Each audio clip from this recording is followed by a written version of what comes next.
उन्होंने CAA का जिक्र किया कि आपत्तिजनक कुछ शब्दों का प्रयोग किया कि कोई नहीं हटा सकता है और मुझे PM बनने से कोई नहीं रोक सकता। पहले तो मैं आश्चर्य में हूँ कि जो बात का प्रधानमंत्री जिक्र कर रहे हैं, आपने उस शब्द को नहीं दोहरा पा रहे हैं। नहीं सर। तो सोचिए प्रधानमंत्री किस स्तर पर उतर गए, सोचने का विषय।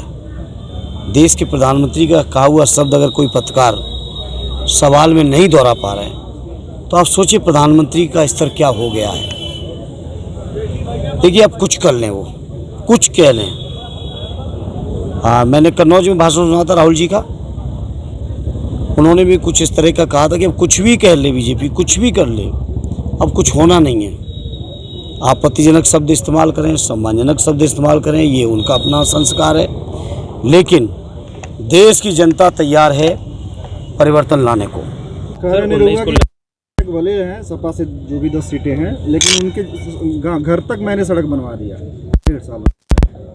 उनका घर भी शायद निरहुआ ने बनवाया होगा। भाई जैसे बीजेपी के लोग कहते हैं कि राम को हम लाए हैं, भगवान राम त्रेता युग में नहीं थे, या बीजेपी त्रेता युग से बन चुकी है। सर फिर 19 को CM की रैली होनी है आजमगढ़ में, क्या देख रहे हैं, किस तरह से? किन की लग रही है? CM की। आने दीजिए, क्या दिक्कत है? CM है, उनका प्रदेश से आए, नहीं PM आजमगढ़ के लिए भी कुछ करें। साल निरहुआ आज PM के कार्यक्रम के बाद वो कह रहे हैं कि आजमगढ़ के साथ साथ 400 पार ले जा रहे हैं इस बार हम।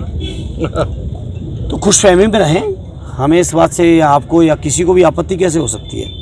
उनको खुशफहमी में रहने दीजिए, बाकी जनता तय करेगी। अधिकार जनता का है। हमसे कई बार आप में से बहुत सारे साथियों ने पूछा किस मार्जिन से जीतोगे, कैसे दो, मैं नहीं कह सकता। ये हक और अधिकार जनता का है। हम प्रकाश कर रहे हैं कि पूर्वांचल में सपा का खाता नहीं खुलेगा। 2800 की 28 सीटें मैं जिताकर भेजूंगा। उन्होंने घोसी भी जिता दी थी। भाई घोसी कहाँ हारे थे वो?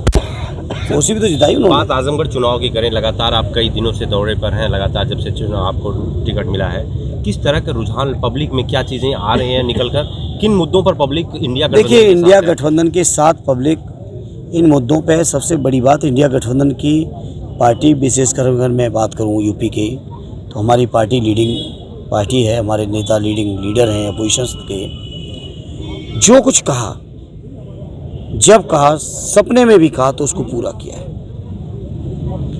सदैव नेताजी कहते थे जनता से किया हुआ वादा अगर आप पूरा नहीं कर रहे तो ये एक भ्रष्टाचार है। हम लोग उन संस्कारों में पले बढ़े हैं। जनता के बीच लैपटॉप बांटने की बात की थी, पूरी की। कन्या विद्याधन योजना की बात की थी, पूरी की थी। डायल 100 पूरा करके दिखाया। 1090 वुमेन पावर लाइन करके दिखाया। समाजवादी पेंशन दे के दिखाया।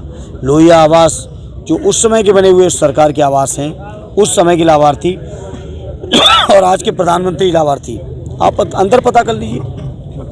तो हम लोगों ने जो वादे किए जनता पूरे किए। आदित्य के नॉमिनेशन में पिछली 15 तारीखों में बदायूं में था, और आप तो अभी कुछ चुनिंदा ही पत्रकार मित्र हैं। मेरा अनुमान है लगभग 50 मित्र रहे होंगे पत्रकार साथी, और सबके कैमरे ऑन थे।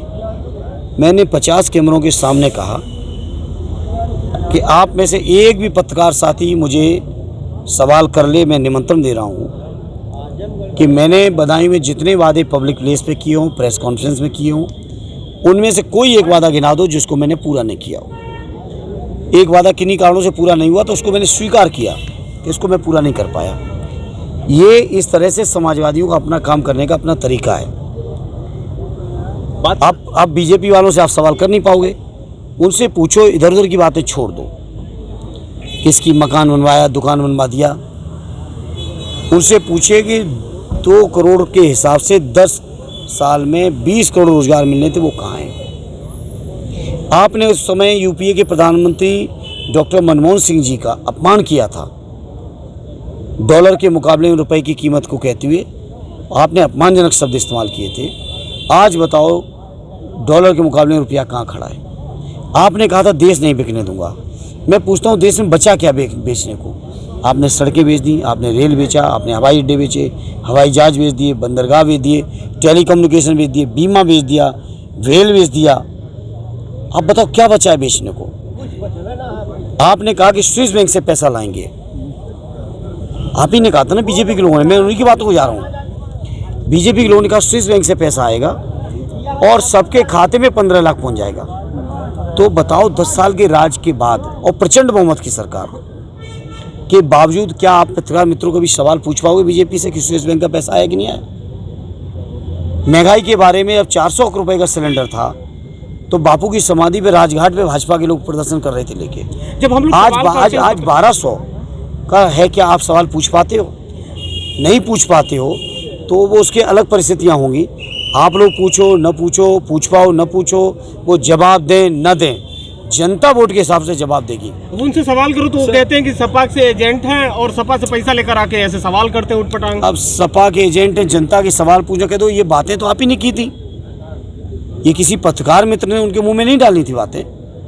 अगर ये बातें उन्होंने की थी, उनके घोषणा पत्र के हैं, उनके भाषण हैं, उनके नारे हैं, अगर वो अपने नारों को खुद भूल गए तो जनता भी उन्हें भूलने में कितना टाइम लगाएगी। सर बात आपकी आवाज़ की करें तो उन्होंने कहा कि आवाज़ पता नहीं लिया है कि किसी का हड़प लिया है, निरहुआ ने ये कहा है। कह दो मुकदमा करवा दो, उन पर सरकार भी है, करा सकते हैं। अरे उनको पता नहीं कि आजमगढ़ के लाखों लोगों के दिलों में समाजवादियों का आवाज़ है और ये आवाज़ हमें लोगों के दिलों का आवाज़, ये ईंट पत्थर का आवाज़ नहीं, ये सद्दे नेताजी विरासत में देके गए हैं। सर अखिलेश जी कब आ रहे हैं आजमगढ़? 22 तारीख को।